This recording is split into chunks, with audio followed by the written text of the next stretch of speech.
speed, and then more wide influence. That is the second lesson. The third lesson is the vulnerable people within a nation and vulnerable countries are hit the hardest. So, and then there's no way out. It's kind of really a big issue. And the fourth element is such, the crisis even have some great challenges. The most precious commodity, that is human health. So that is, influenza A, H1N1 is a good example. Nobody knows when he got the infections. Regardless of his any intention or any regardless of everybody's will. So that is so it means that there's no sanctuaries for such the crisis invasion. And the last point is that to tide over or to cope with that these conversions of crisis, one or two nations cannot do that. So that's why we need some more coordinated cooperation among members, all members. So that's why we think it's era of new multilateralism. So that is my point. Fair enough, but you sit in the United Nations. You are the ambassador to the United Nations. In the United Nations, you have 192 member countries, but they are divided into two types of countries. You have 5 countries who have permanent membership of the Security Council. They sit on a high table, they eat caviar and smoked salmon, and then you have a low table of 186 members who get bones and hot dogs only to eat.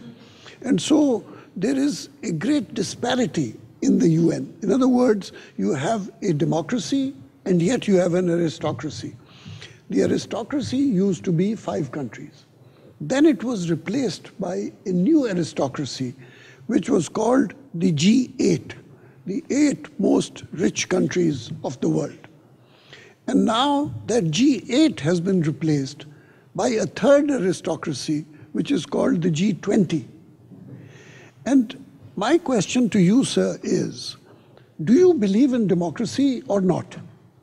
If you believe in democracy, then talk to me about 192 countries in the UN, and don't talk about G20, because G20 means 170 countries are not members of the G20. What type of world use the word multilateral? What type of multilateral are you talking about? A democratic multilateral or an aristocratic multilateral? Fortunately, I'm not professor. So I think I'm very, free, whatever I say.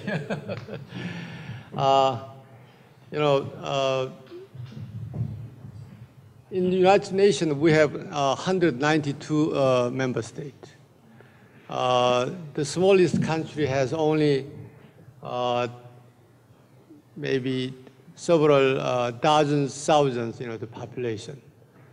But so maybe we have to think about, what do we mean by equality? Maybe, but everybody enjoying on board. But we have to respect. But I think the most important thing is that how we could accommodate the developing countries or some groups, some reasons. So that is the most important, rather than how we could secure some physical equal treatment for all member countries. But maybe if I say in this, way, I might be blamed in my United Nations. So that's why the actually most important thing is how we could overcome the problem of unilateralism. That is a more important element. So in that sense, last year, UK foreign minister suggested very good ideas.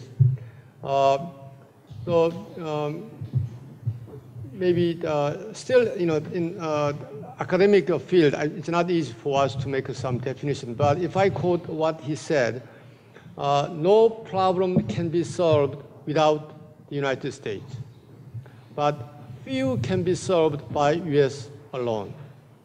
It is out of pragmatism as well as principle that we need a new multilateralism. For new multilateralism, we need a new bargain.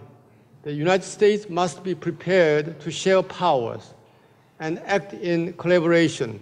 But China, India, Europe, Brazil, and Russia must be prepared to take on more responsibilities as global players. So that kind of idea was reflected through the President Obama's speech in last UN session. If I conclude, maybe up until now, in Security Council, the bureaucrat, P5 member was enjoying their special status as aristocracies, while G7 enjoyed such the prestiges as in economic area. But now it has been changed. There was some slight shift from G7 to G20, which means that even 7 countries cannot be enough. So now G20, fortunately include Korea too. G20 could cover 85% of the total world GDP.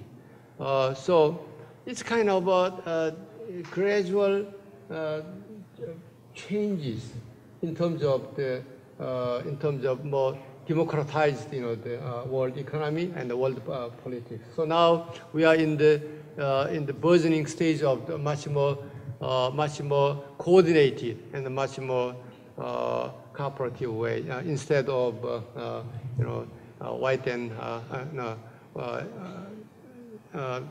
black or white argument. Thank you very much for an honest answer. We'll now open it for the floor, and I hand over to the provost for questions from the floor. Let me just give you the ground rules. We'll have time to take maybe 4 or 5 questions for the ambassador this evening. I'm going to perform the rarely seen microphone switch, which will allow us to send a microphone back into the audience.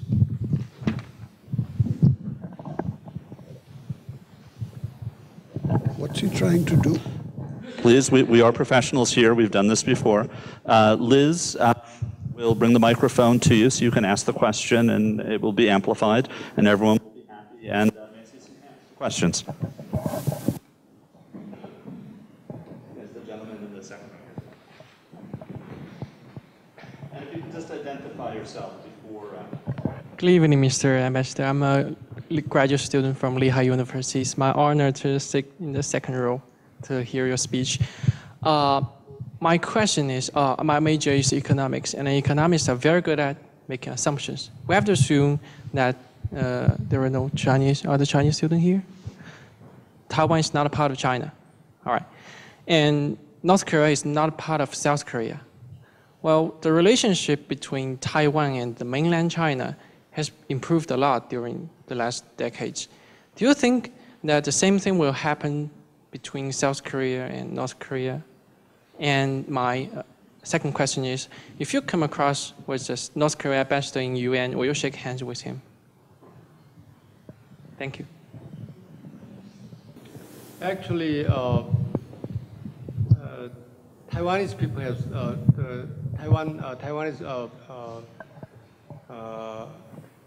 the #1 investment, foreign direct investment in the southern Chinese area. I mean, Guangdong and Hong Kong areas, as you might well aware. So even though there's politically they are separate, but military separate, but